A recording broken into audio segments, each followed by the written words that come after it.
사도신경으로 신앙 고백 드리시겠습니다. 전능하사 천지를 만드신 하나님 아버지를 내가 믿사오며 그 외아들 우리 주 예수 그리스도를 믿사오니 이는 성령으로 잉태하사 동정녀 마리아에게 나시고 본디오 빌라도에게 고난을 받으사 십자가에 못 박혀 죽으시고 장사한 지 사흘 만에 죽은 자 가운데서 다시 살아나시며 하늘에 오르사 전능하신 하나님 우편에 앉아 계시다가 저리로서 산 자와 죽은 자를 심판하러 오시리라. 성령을 믿사오며 거룩한 공회와 성도가 서로 교통하는 것과 죄를 사하여 주시는 것과 몸이 다시 사는 것과 영원히 사는 것을 믿사옵나이다. 아멘. 할렐루야. 함께 은혜 나누실 말씀은 사도행전 20장 22절부터 24절까지의 말씀입니다. 제가 가지고 있는 신약성경은 222면입니다. 신약성경 222면입니다. 사도행전 20장 22절부터 24절까지의 말씀입니다. 사도행전 20장 22절부터 24절까지의 말씀입니다. 신약성경 222면에 있습니다. 다 찾으신 줄 알고 제가 봉독해 올리도록 하겠습니다. 보라, 이제 나는 성령에 매여 예루살렘으로 가는데 거기서 무슨 일을 당할는지 알지 못하노라. 오직 성령이 각 성에서 내게 증언하여 결박과 환난이 나를 기다린다 하시나 내가 달려갈 길과 주 예수께 받은 사명 곧 하나님의 은혜의 복음을 증언하는 일을 마치려 하매는 나의 생명조차 조금도 귀한 것으로 여기지 아니하노라. 아멘. 할렐루야. 하나님께서 베푸시는 놀라운 은혜가 저와 여러분들의 삶 가운데 늘 가득 넘치기를 주님의 이름으로 소망합니다. 어느 유명한 심리학자가 이런 이야기를 했다고 합니다. 인간이 가장 불행해지는 이유는 목적이 없이 사는 것이다 라는 말입니다. 목표 없이 떠도는 인생, 그것은 쉽게 지치고 방향을 잃으며 의미를 잃은 채 방황하게 된다는 것입니다. 반면에 뚜렷한 사명, 뚜렷한 목표가 있는 사람은 어떠한 상황에서도 흔들리지 않고 끝까지 자신의 길을 간다고 합니다. 사명의 중요성에 대해서 가르쳐주고 있는 말이라고 생각합니다. 특히 이 사명이라는 말은 우리 그리스도인들에게는 더욱 중요한 의미가 있습니다. 왜냐하면 그리스도인에게 있어서 사명, 그것은 바로 성령님의 인도하심 속에서 주어지기 때문입니다. 오늘 본문 사도행전 20장 22절을 보겠습니다. 보라, 이제 나는 성령에 매여 예루살렘으로 가는데 거기서 무슨 일을 당할는지 알지 못하노라. 오늘 사도 바울은 에베소에서의 사역을 마치고 마지막 고별 설교를 하고 있습니다. 그 고별 설교에서 바울이 이제 떠나는 자신의 여정을 단순하게 자기의 개인적인 결단, 내가 하고 싶은 것이라고 이야기하지 않습니다. 그는 성령에 매여 예루살렘으로 간다라고 이야기하고 있는 것입니다. 여러분, 여기에서 매이다라는 표현은 헬라어로 결박된 상태를 이야기합니다. 분리될 수 없는 상태를 의미한다는 것입니다. 다시 말해서 바울은 스스로 가는 것이 아니라 성령님께 이끌려서 간다라는 말입니다. 저는 이것이 매우 중요한 의미가 있다고 생각합니다. 우리는 종종 우리의 사명을 우리의 뜻대로, 내 뜻대로 결정하려고 합니다. 우리의 사명은 결코 내가 하고 싶은 일이 아니라는 것입니다. 바울은 자신의 욕망이 아니라 오직 그 성령의 뜻에 이끌려서 자신의 사명을 정하고 그 사명을 향해 달려가고 있다는 것입니다. 말씀드렸던 것처럼 사명은 내 뜻이 아닙니다. 성령의 뜻으로 주어지는 것입니다.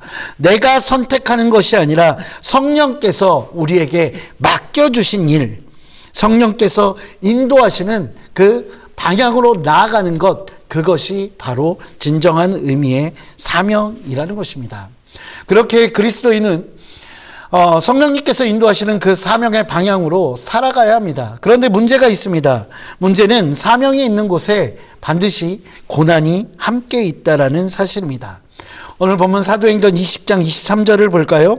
오직 성령이 각 성에서 내게 증언하여 결박과 환난이 나를 기다린다 하시나 라고 되어 있습니다.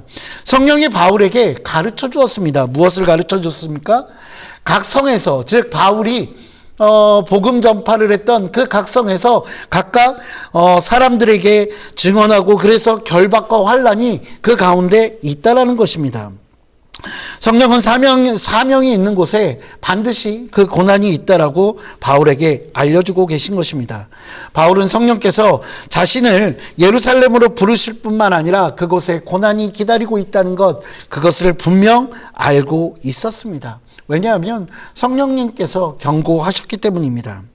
이것은 어떻게 보면 매우 중요한 영적인 원리를 가르쳐 준다라고 생각합니다. 사명이 있는 곳에 반드시 고난이 있다는 것입니다. 그런데 재밌는 것은 성령님께서는 그 고난을 피할 길을 열어주시지 않는다는 것입니다. 아니, 그 바울에게 그 고난을 피하라고 말씀하지 않으신다는 것입니다. 오히려 그 사명 안에 그런 고난과 희생이 따른다는 것을 깨닫게 하셨고, 그것을 감당하도록 이끌어 가신다는 것입니다. 여러분, 성령이 주시는 힘, 그것은 고난을 피하는 것이 아니라 고난을 감당할 수 있는 능력과 그 고난을 감당하는 담대함입니다. 초대교회 성도들은 성령의 충만함을 받고 그들이 그 두려움과 고난을 이겨내며 복음을 전했습니다.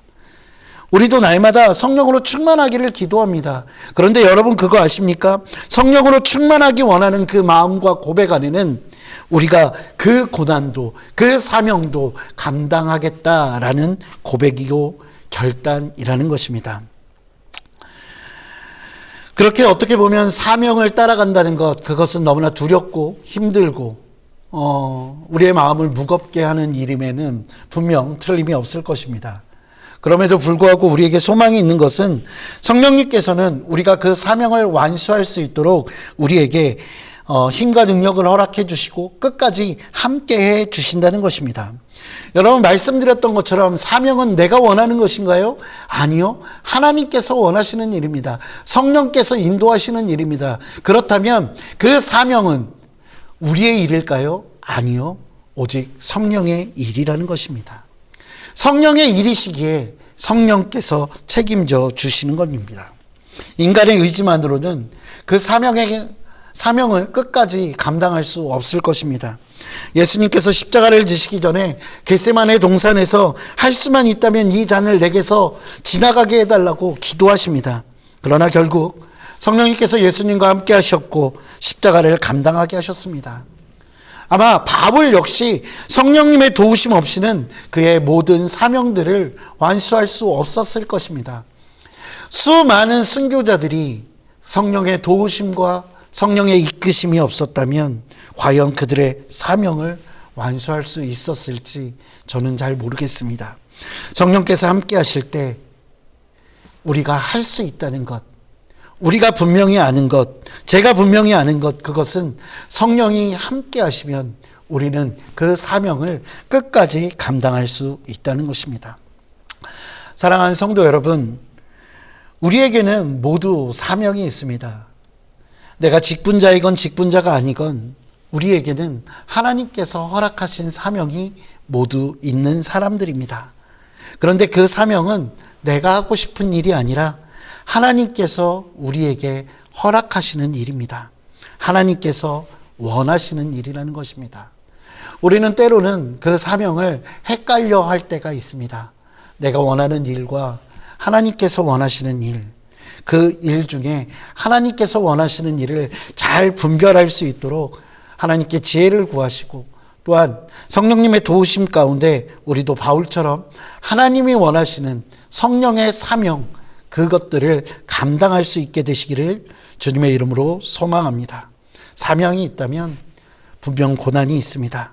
그러나 성령님께서 함께 하시기에 더 큰 은혜가 있을 줄 믿습니다. 기도하시겠습니다. 사랑이 많으신 하나님, 주님 감사합니다. 우리는 죄인입니다.